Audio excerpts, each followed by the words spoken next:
Okay, so we stopped here. Let me make it full screen. Okay, so we stopped here where we started discussing about the interrupted fatigue loading for this particular material system that we are investigating, the multi-direction composite laminate. And the question here is to see whether the number of cycles to failure under a continuous constant amplitude loading is more or less from the sum of number of cycles accumulated in interrupted loading conditions. So in this case, I also start showing directly the results. And give you also the resonance for this this testing. As we said before, we know that structures do not operate continuously. You've seen airplanes flying, landing, rest for a couple of hours, fly again. You see wind turbine rotor blades rotating. They stop while they rotate. The wind loads that are the main loads for the blade are posing, or you have high winds that give more loads. And what we've seen in the past is that this load interruption is very, very poorly investigated, if not at all. Now, lately, we have some experimental results on this, but it was not fully investigated in the past. So here I will show a first attempt that happened when I will show a first attempt that I did when I was testing my material during my PhD. And later on, probably tomorrow, I will continue with a new experimental program that we applied the last several years. Was there a question from someone? There was a sound somewhere. Okay, no question. So what we did in this case, what you see here is the experimental results from my specimens at 0 degrees at r equals 0.1. And these are the black dots, the closed symbols. And then I performed several tests at 185 megapascals, so on the intermediate load level. Actually the loading, the average number of cycles for this test and at continuous fatigue was around 200,000 cycles. So I applied interrupted fatigue there. The condition for this interrupted fatigue was every 5,000 cycles, I was interrupting for 1 hour, letting the material to relax on the machine. I was not removing the material from the machine to avoid any effect of the fixation system of the setup of the machine boundary conditions. I was just reducing the load to 0, letting the material there for 1 hour, and then continuing the test until failure. And the results are these open triangles that you see here. They're overlapping. In some cases, they're overlapping with the results of the continuous fatigue data. Actually, what I did, I performed 10 tests at continuous fatigue at this level and 10 tests at interrupted fatigue. And if you ask me why 10, the result, the response is very simple. Because I wanted to do a preliminary statistical analysis. And also, if you go back to standards and you see what is the recommendation for material, for specimen numbers, for having a preliminary or an elementary statistical analysis, standards recommend that you must test at least 7 specimens, or saying in a different way, you must have at least 7 valid experimental results. So this is the reason for doing tests, 10 tests to secure at least 7 valid experimental results. So what I can do with these tests, I remember what I said yesterday. I remember that we agreed that viable distribution is a good distribution for these specimens. So I collected all the experimental results. If I see, first of all, the experimental results before going to any analysis, I can obviously see that the number of cycles to failure at the interrupted loading are much longer than the numbers of cycles. So what you see here on the right. So the number of cycles to failure at interrupted loading are much higher than the number of cycles as an average, much higher than the number of cycles to failure under continuous loading. So then I use this viable distribution to also model to if you like, to quantify this effect. And I've seen that by this analysis, the characteristic number of cycles for the interrupted fatigue and the continuous fatigue is much different. If we check the 50% reliability, we see that there's not so much difference. The continuous fatigue is 170,000 cycles. Interrupted fatigue is 239,000 cycles. So this is actually the average of this data here. If we do, it's more or less the average calculated by the viable estimation. If I go and search for reliability levels that are higher, and in this case I search the 95% reliability level, this gives me a big difference. For the continuous fatigue, it gives me 10,000 cycles. For interrupted fatigue, it gives me 68,000 cycles. This gives a difference of around 630% increase in the lifetime. So 6 times more lifetime for the interrupted fatigue compared to the continuous fatigue. Do we all understand why we have this difference between the 50% reliability level fatigue and the 90% reliability level fatigue?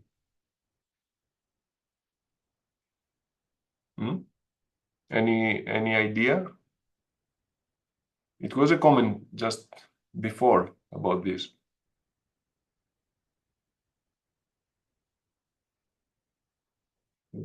Which value of the analysis makes this difference so obvious?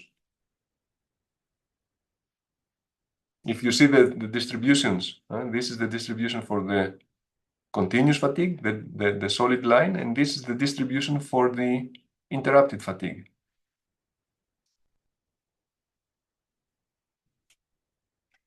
I go back and see the values here, the values of experiments. What do you understand?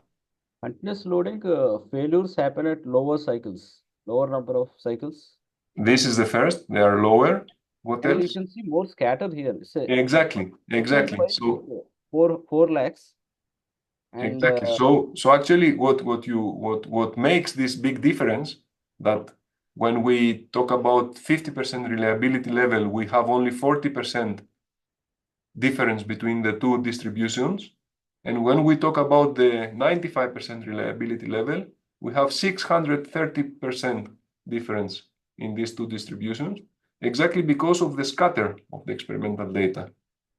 The scatter of the experimental data in interrupted fatigue is much lower than the scatter of the experimental data in continuous fatigue. Although both, if you go back to the SN curve, both are in this accepted 1 decade of life in a scatter band. So they are both accepted. We cannot say that one is excessive scatter or much higher than the other, but they are different. And this is why when we talk about the analysis for a high reliability level, then we see this huge difference. And this for me, it's an obvious result that shows the difference that we'll have while we interrupt. I wrote here that we will revisit this problem later because we have also performed, and I will show you more results on this effect of interrupted fatigue loading. And there we have also results on interrupted fatigue loading at zero stress, the same case as we did here, but also at the maximum stress. Sir, I have a question. When you say reliability level, is it the reliability of the data? No. So simply saying the reliability level for me and for these discussions that we are doing here is the how can I say, if you talk about fatigue data and you say I have 50% reliability level in my SN curve, it means that you have a curve that shows the level where if you do 100 tests, 50 of them will fail before and 50 will fail after. This is 50% reliability level here. 90% reliability level means that if you have a curve like this, it will be lower than the 50% because this will secure that if you test 100 specimens, this will give you data sets with 95% of these above the curve, so surviving. This is the definition of the reliability level in this case. And if I go back to the SN curve here, this is the 50% reliability level curve because this is the fitted curve, the median curve, which means that here if I test 12 specimens, the 6 of them are failed. So if you see if you see these triangles, all these triangles are it means that the stress level is same for all these triangles. Yeah, but wait. Here you don't see the SN curve for the black line is the line corresponding to the black dots. The dashed line is the one that is assuming also the response because of these triangles. But triangles are falling in a straight line. Means the test was done for one stress value or? No. The dashed line is for the entire data set. If you put all of them together. Oh. And what I claim here, in this graph is that if you interrupt your fatigue life, your fatigue curve becomes better. So shows more life at this stress level. At this stress level, your fatigue curve, instead of signifying failure at 10 to the power of 5 number of cycles, signifies failure at 2 times 10 5. So this is the claim here. So, and this for me, if you forget now the correspondence between, you forget the interrupted data, for me, this black line here is the line for 50% reliability. Imagine now only the black dots. This is 50% reliability line. It means that half of your data set, these data points, are below, and half of your data set are above the curve. So this is the 50%. How would be the 95% reliability line? It would be a line coming here. Much more conservative than this line, but securing that 90% of your data are above the line. This is the concept of 25 and 95% reliability. And this is what is also coming if you go back to the standards.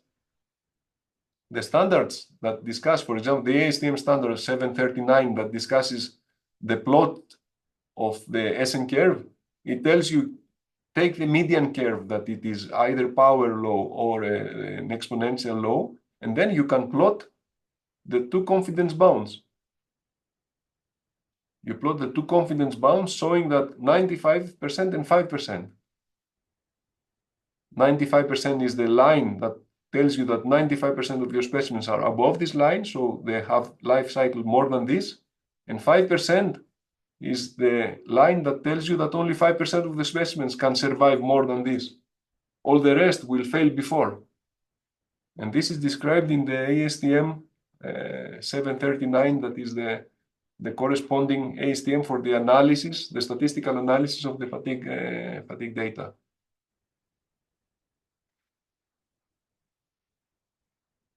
Okay, to summarize this and go further to the analysis of the variable amplitude loading. Until now, we discussed about continuous loading, and now we are coming to the variable amplitude loading, which is, as we said, corresponding or referring to actual loading cases that we can see in structures during operation. So in this case here, we selected two specific spectra, loading spectra. We call them loading spectra, variable amplitude loading spectra, because they are of variable amplitude. You can also see it in the literature as random loading, because they are looking like random, or you can see it also as irregular loading. So these are two irregular spectra. The first one on the left is a spectrum that has been defined by measurements on several wind turbine rotor blades in the past, and it is, according to those that created this spectrum, it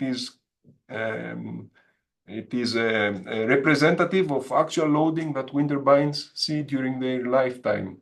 So the idea was to apply this spectrum consecutively until the material failure, to simulate the material behavior at variable amplitude loading.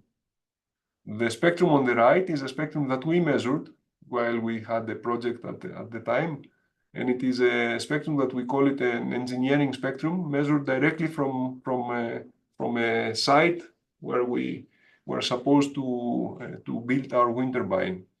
The difference between these two is, of course, you can understand that what we call the PET 573 spectrum is much more irregular than WhisperX.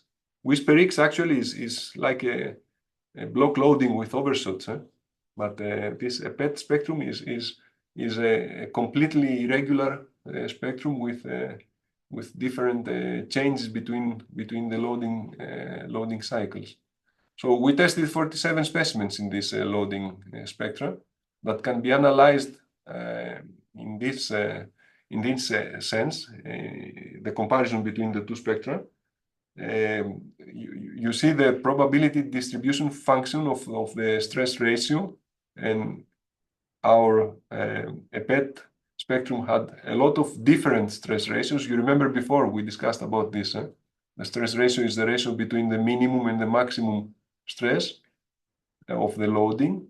And the spectrum, it's called WhisperX, is having most of the loading cycles around 0.4 to 0.6, I would say, ratios. And there is a reason for that, is based on the measurements from wind turbine blade investigations, where they've seen that the loading caused by the wind loads and the gravity of the blade correspond to this kind of stress ratios. They are mainly positive.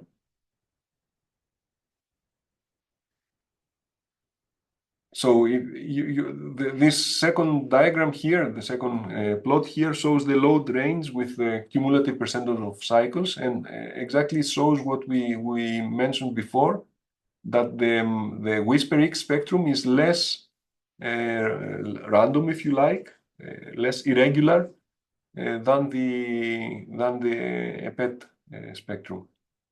We see that many cycles, most of the cycles of this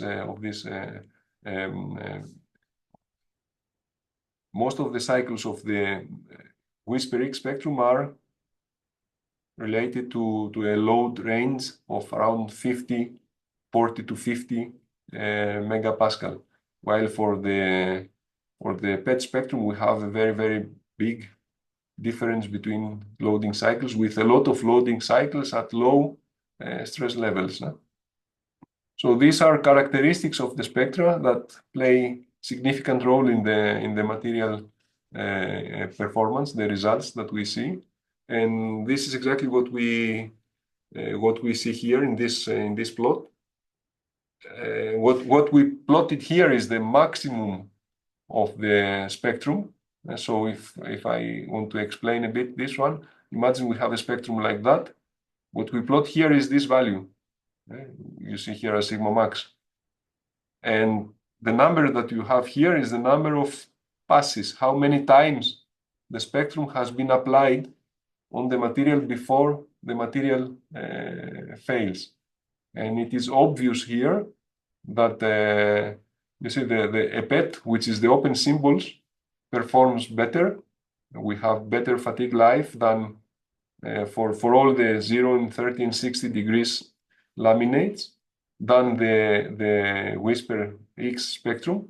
And this is exactly because of the characteristics that we mentioned before, that the EPET 573 spectrum has a lot of cycles of low amplitude. So these are cycles that are not damaging. If you remember what we were discussing yesterday about the SN curves, someone mentioned that there is also a fatigue limit in composites. If we load below this level, there is no damage.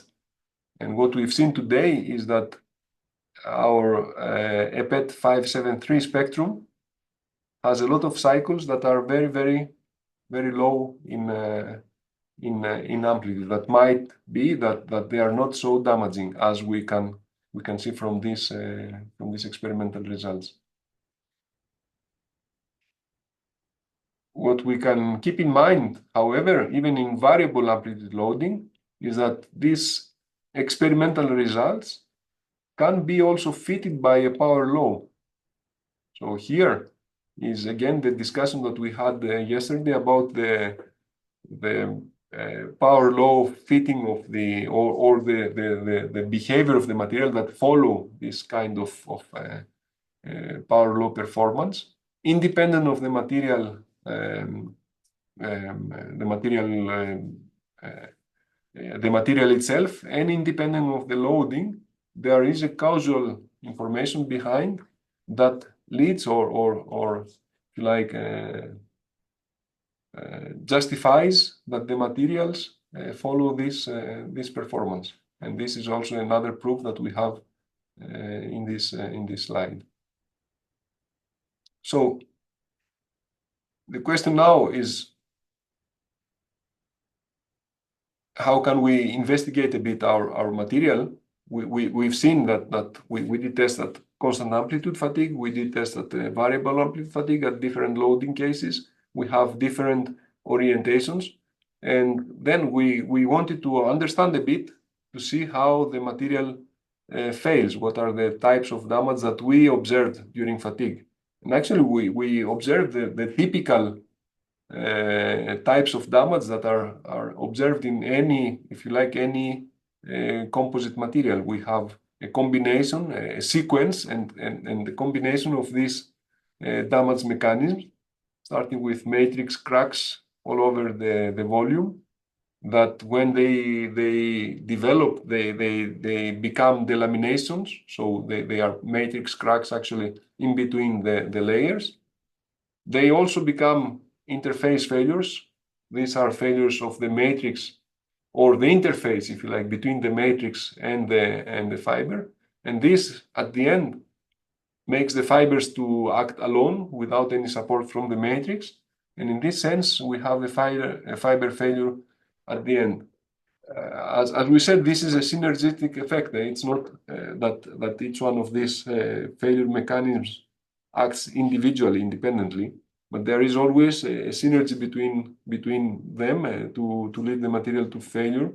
And the evolution of this synergistic effect is always depending on the material configuration, so the material stacking sequence in laminates, and the loading type, the loads that we are we apply on the material. So in tensile failure, and this is what we observed also, and this is what is observed in other cases. I have here a video showing this result. I don't know if you can hear the sound of the video as well. So here we have the first damage and the first fibers that are failing. Yes, sir. You see here the fibers, and you can probably hear the noise of the fibers that are failing.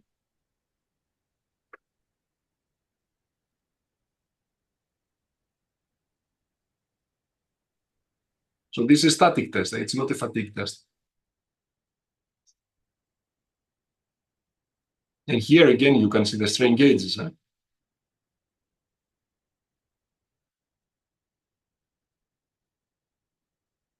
The test goes on.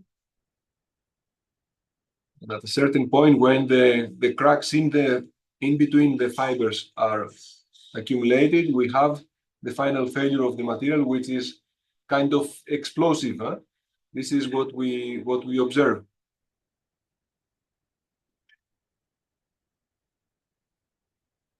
Okay, and this is how the material looks like at the end. The ASTM standards also define ways of fiber failure in unidirectional materials, and this is exactly what they call that it is an acceptable failure. What is not acceptable in the standards is that you have failures in the tabs, materials that are failing in the tabs or very close to the tabs, or you have failures that are not uniform in the material, that are failures, for example, of a part of the material that is taken out or whatever other might happen there. And in this sense, specimens that fail in what we call an unacceptable manner should be censored and not be used in further analysis of the material, not be considered as part of the population of the material that is collected for analysis and development of models. So there is also another test that we did once. Here, what we see is a specimen fixed on top and bottom in the machine in a chamber where we manage with a fan, you see here on the right, and the fan of the chamber to cool down the specimen, so to keep the temperature of the specimen relatively low. And there, I will start the test, and if you observe also a bit, there is a light behind the specimen, and there is photography on top, in front where we are here, that shows also the progress of the fatigue life or the progress of the damage during the fatigue life of the specimen with cycles. So if I start going, you see the specimen is fatigued.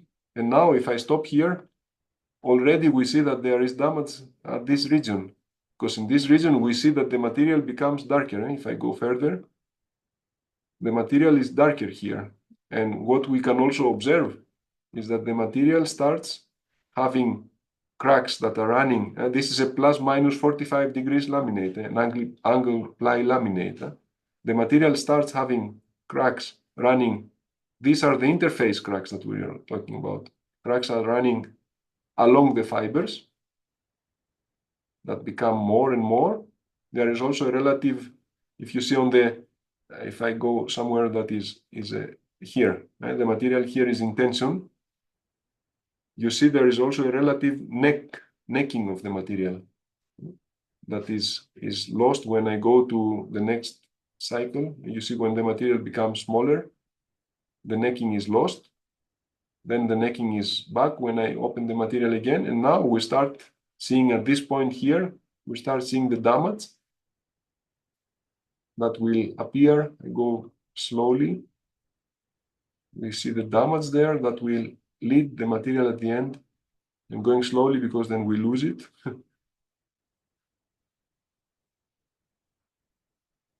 Oh, here it is. So here is where we have the material, and then suddenly these cracks opened and we have the material failed now, where we see and we can observe here failure modes that are related to the failure modes that we discussed before, and we'll analyze also a bit in the next in the future, not immediately in the next slides. Okay, so this is the procedure. If I let it run, is the procedure of fatigue evolution, damage evolution, and failure of an angle ply composite laminate. And again, here I remind you that this is a GFRP laminate, so a glass fiber laminate, and this allows the visual observation with the camera. So, as I said, now we do visual observation, but for other materials to monitor the damage modes, there are a lot of methods. In the past, they've been used a lot, like liquid penetrants, for example. These are liquids that you can introduce into the material. The liquids take the place of damage, and then you perform an X-ray analysis, and you can accurately identify where damage is. We have X-rays. We've seen yesterday also how we use this to estimate, to identify damaged materials. There are methods for acoustic emission and ultrasounds, where by sending waves, you can identify damage. You can do also photography, like what we did in the previous test. And there we also, with all these methods, we have the concept of the in situ testing and the ex situ testing. In situ is actually means that you monitor the damage during the time of the test, while the test is performed under load, or even without, when the specimen is not loaded, but during the test. And ex situ is the most useful, the most used case, where we do damage investigation when the specimen is not anymore tested, either during testing, when we remove the specimen from the machine, we scan it somehow with a method that we select, and we put it back to the machine, or when the specimen is failed, after failure, which is also called the post-mortem investigation. And these are ex situ investigations. The benefit of the in situ is that we can really see what happens to the specimen during loading. Ex situ is beneficial in terms of practicality. It's easier to take a specimen and test it when it is not loaded anymore. So there are pros and cons for these methods, and they're all useful for giving information about the damage modes of the materials that are investigated anyway. So one very simple method for in situ, if you want, damage monitoring, although it does not give a direct idea and direct information about the damage, but gives information about the percentage of damage, how damaged the material is the stiffness measurement. As we said before, stiffness can be easily measured by measuring the strain of the material, and can be measured like that during loading. And the benefit of this also, of the stiffness degradation, is that we don't need to damage the material per se. We do not damage the material to do the measurement. We just take a measurement by either contact methods like strain gauges, or even by using contactless methods, by measuring the stiffness, so the strain, by using DIC, for example. And this leads to information regarding the damage accumulation. More damage means more stiffness degradation. So here here I saw the stiffness degradation of our specimens at different loading cases, to identify also differences and similarities. And what we've seen is that R equal to 10, the specimens, even 0 degree specimens, are R equal to 10, showed very few stiffness degradation, while the rest went even to 0.6, 0.5 at the end of the lifetime. So this is the remaining stiffness of this axis, and this is the lifetime. And what we can also observe between, for example, the two specimens at 15 and 45 degrees is that -1, R equal -1 is a bit more critical than 0.1. And this is the reasons that we discussed before. That -1 is tension and compression is causing more damage. And then if we go to 0.1 and 75, 90 degrees specimens show the same behavior and much, much lower than the others. And this is the reason of the result, or not the reason, it's the result of the damage accumulation parallel to the fibers, which in these cases, the fibers are not aligned to the load. So we have failure that is mainly matrix failure. And this is why we have so large stiffness degradation during the lifetime of these materials. So coming back to the discussion about the few stiffness degradation of the R equal to 10, here again I would blame, if you like, the anti-buckling device that did not allow the material to deform correctly.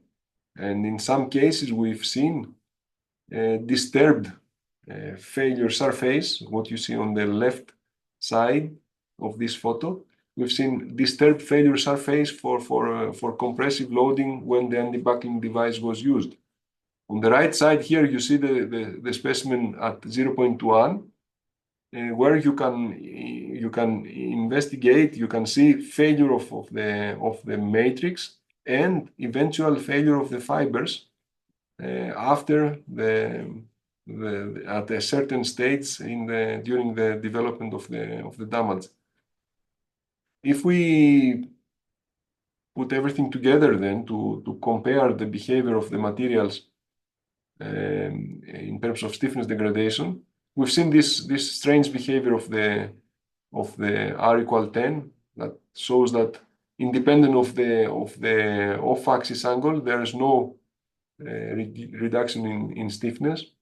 In 90 degrees, you even see that there is a very, very, very small decrease of stiffness.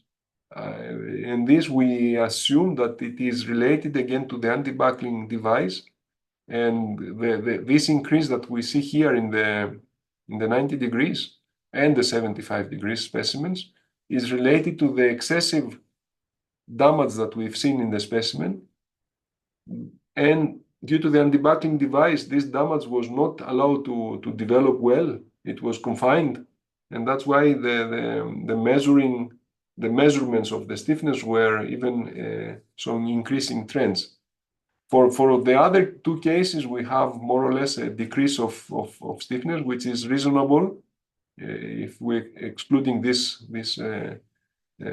case there, which is reasonable because we expect to have a decrease of stiffness with the change in the failure mode. The failure mode from this case where it is more related to the fibers becomes more related to the matrix, and there we expect to see some stiffness reductions in this case. So if we also check the stiffness with the stress level, we've seen that the specimens that tested at lower stress levels show more stiffness degradation. And this was again correlated attributed to the damage that was introduced in the specimen when it was tested for longer times. So when you test a specimen for longer times at lower stress levels, you have the potential, we have the possibility to create more intermediate cracks, matrix cracks that are then contributing to the lower stiffness degradation. If you test the specimen at very high stress levels, then the specimen fails faster without the potential, without the time to create a lot of matrix cracks. So that's why we see in most of the cases. The specimens that are loaded at higher stress levels showing less stiffness degradation. Of course, this is the general trend that we've seen, and it is supported by most of the specimens, but there were also some exceptions, as we've seen before with these 0-degree specimens that failed, showed a very, very large stiffness degradation independent of the off-axis angle. Oops, sorry.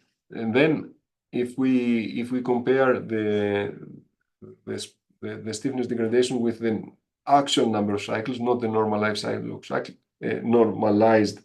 cycle numbers, we confirm this effect that at lower stress levels, at the end, because we have more time, at the end we end up to a larger stiffness degradation. And this is again correlated to the fractographic examination of the specimens. This is exactly what I mentioned before. The excessive damage that we've seen in off-axis specimens, and here we see the 90 degrees specimens that are damaged. You can see, so 90 degrees layers are the layers on the outer surfaces, and 45 degrees are the layers in the middle. So we've seen, first of all, these transverse cracks that are very, very oftenly observed. So these are mainly the initial cracks that we see in the 90 degrees. And then these cracks propagate and become cracks that create delaminations. And you see excessive also delamination in the, starting from these cracks. Then we have delamination, and then more delamination and more delamination. So the specimen actually tends to increase the thickness. But then with the anti-buckling device, we constrain this thickness increase. So this is the reason that we believe that led to these high values on the off-axis specimens when compared to the other results just right above. So this the discussion that we had before. So plotting the stiffness for a material system, we've seen again, and it's not by chance, or it's not surprising, that we've seen again that the stiffness data follow a viable distribution. Actually, they follow a lot of distributions, but in an analysis that we did, a very detailed analysis, and it is published back in 2002, we've seen that viable distribution is the best that can characterize the stiffness degradation data.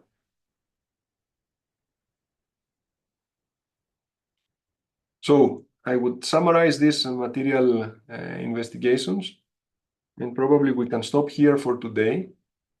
And later on, or tomorrow, we can, I have analysis for other, so as Professor Bedi suggested, adhesively bonded joints and other materials, but we can start discussing them tomorrow. They're brief, they're not the same size as this one. This was a material system that we have a lot of data, and we investigated from different aspects.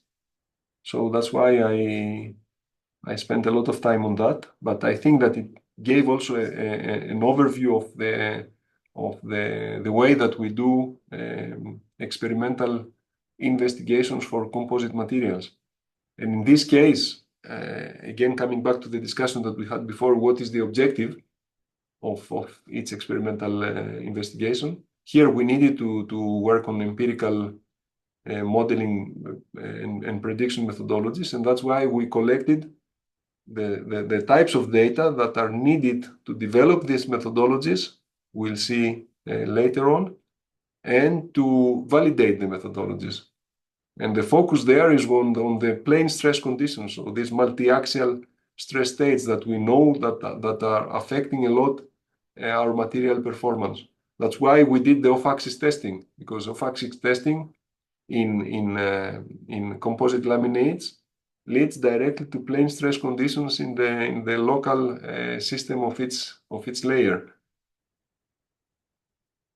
So there, the first objective was to model this multi-axial loading, and the second was to go to real loading conditions that happen in real applications.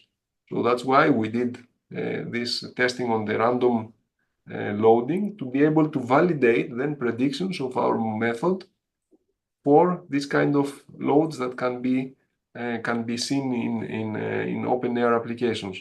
And of course, during the testing, since you have material specimens that are failed, it's always appreciated if you can investigate the damage modes, the damage mechanisms, and try to correlate this mechanism to the fatigue life observations. So this is the mixing or the marriage, if you like, between the physics of the failure of the phenomenon itself and the observed results, and the phenomenological investigation of the